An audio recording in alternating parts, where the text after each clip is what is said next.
Hey, what's up everybody? The old man here on Miss Sea Lily, and I wanted to give a demonstration of how I load the dinghy. After I made the last video about the dinghy, I had several requests to see how it was loaded. And to be honest, it is a big dinghy for a smaller boat like mine. That dinghy's almost 10 foot. This boat's only 32 feet, so it's 1/3 the size of the boat, of the mother ship, if you will.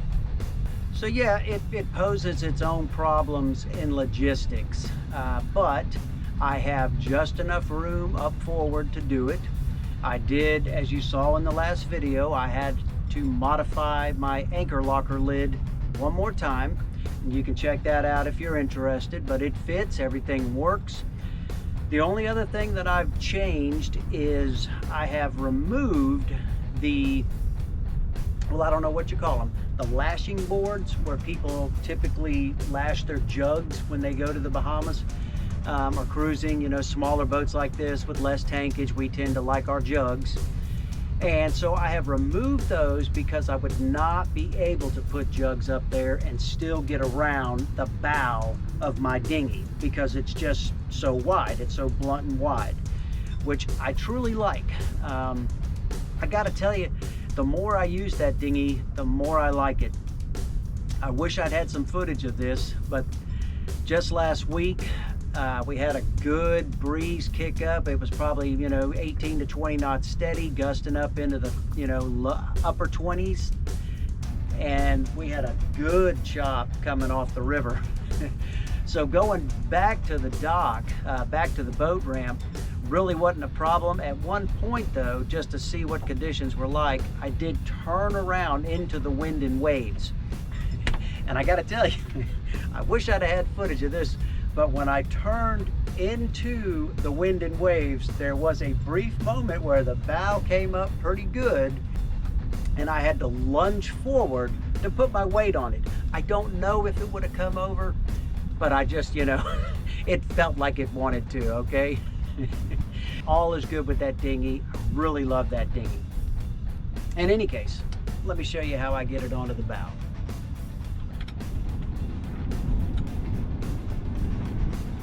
So I've talked about this before. It's really pretty straightforward. It's just a 4-to-1 block and tackle with your standard Beckett with a cam cleat in here. And it works really good. I've used it on all my dinghies at this point. It handled the 80-something pound Walker Bay 8 with no problem. Naturally, it handled the 52-pound West Marine inflatable. And it also handles this dinghy, which with the oars and everything, this one's probably running about 110 pounds. But it's really no problems, and I'll show you how that works. Let's do it.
It ships just a teeny little bit of water when I pull it up, so I like to make sure it's dry.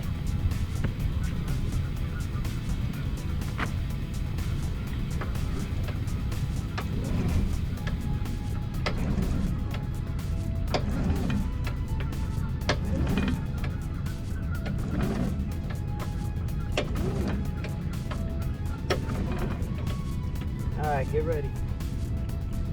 Get ready. About to come on board.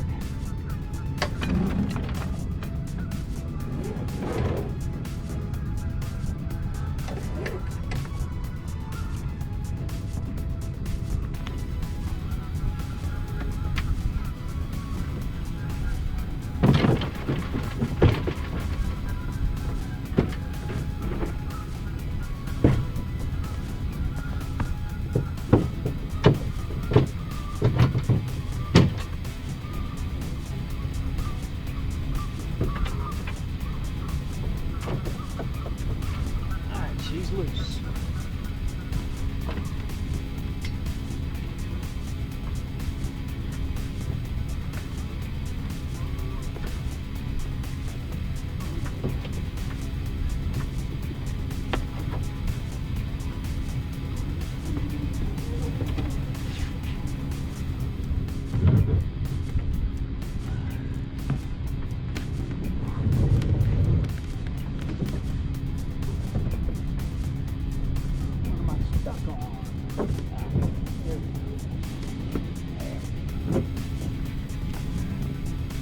That's about it.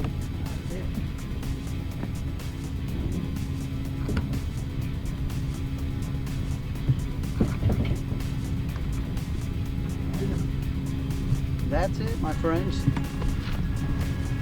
She's a little dirty. But launching it is just about the same. You know, pull it up, set it over the side, and you're good to go. Not a problem. Yeah, so that's it. You know, it's all pretty straightforward. It's not really that difficult, you know. I really appreciate that dinghy. I like it more and more every time I use it. So I'm not about to make another change. So the few things I've had to do to accommodate it, I believe will be well worth the effort. If I could do anything different, it would be that block that I have up there with the cam cleat. I wish there was some way to prevent it from snagging the rope sometimes. It wants to lock in when I don't want it locked in. But that's minor. I you know, I know how to deal with it. So yeah, I hope this video gives people an idea on how to stow their dinghy on their mothership. Old man, over and out.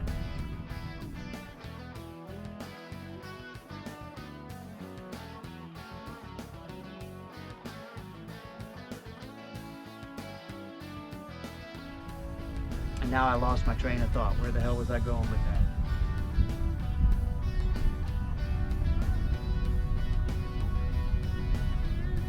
I don't know. I don't know. But in any case, people making the decision, hope this gives you an idea to stow your dinghy.